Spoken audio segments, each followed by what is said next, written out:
Alejandro Montiel, que nos ofrece historia y mucho más. ¿Cómo estás, mi querida Mariloli? Muy buenos días.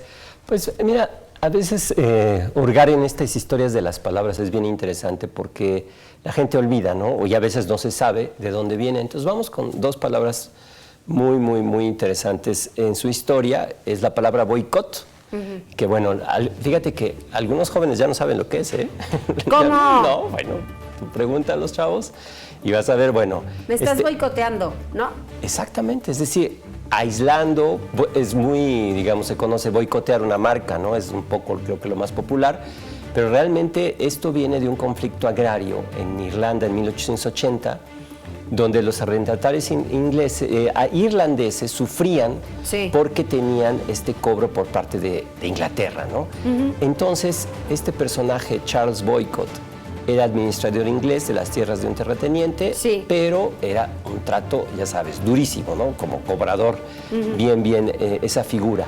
Y entonces hay problemas precisamente climatológicos y entonces los campesinos no pueden pagar, pero él se niega a bajar la renta.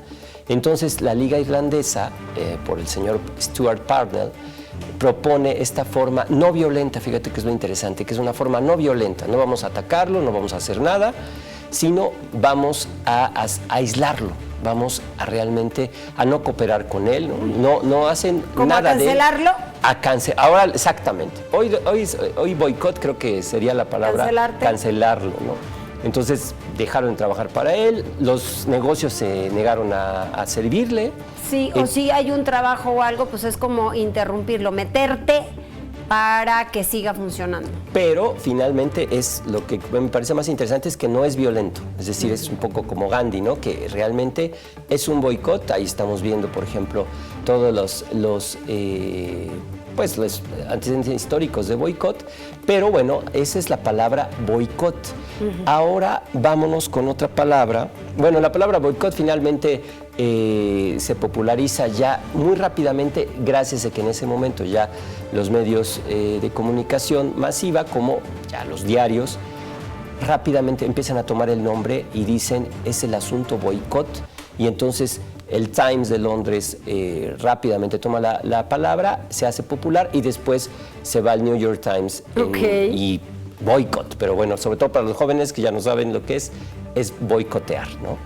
Bueno, ahora nos vamos con el origen de la palabra silhouette. Bueno, la palabra silueta, ¿qué es esta? Que también de repente muchos jóvenes ya no saben lo que es, pero bueno, la silueta, este contorno y finalmente no poner, digo, tengo que explicarlo, Marilolio, porque es real, ¿eh? Me ves así con cara de sorpresa, pero es real. Muchos jóvenes ya no saben lo que significa una silueta. Entonces, bueno, esta palabra, fíjate que tiene un origen en una crisis económica causada por la Guerra de los 7 años, Inglaterra básicamente contra Francia, Luis XV, 1759, y entonces nombra a un ministro de finanzas, que generalmente en todo el mundo los ministros de finanzas tienen que ser sumamente duros, y entonces empiezan a recortar cosas. Por ejemplo, se cuenta que él funde toda la vajilla de oro y plata de Luis XV para empezar a hacer algo de circulante de moneda. Claro. Pero él se enfrenta mucho a Madame de Pompadour, que era la marquesa y era amante de Luis XV, pero una mujer muy poderosa y con muchas influencias, y sobre todo apoyaba a filósofos como Voltaire. Entonces, realmente él impone estas medidas, pero la nobleza empieza a burlarse, ¿no? Entonces, ya sabes, dicen, es que esto es como a la silhouette, es decir, como la manera del ministro, porque realmente todo es recorte. Bueno, ahí estamos viendo, mira, esas imágenes.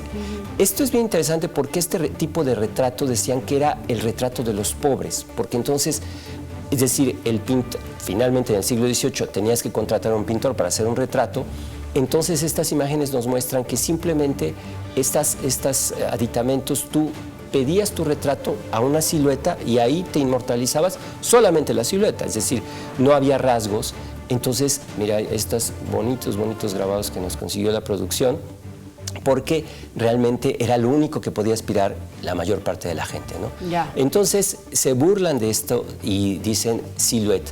Ahora, con el tiempo, obviamente, esta palabra pierde su connotación original y entonces se extiende básicamente por este tema del retrato a todo lo que significa esta forma de representar artísticamente una silueta, ¿no? Muy bien. Entonces, bueno, pues ahí está, bien interesante.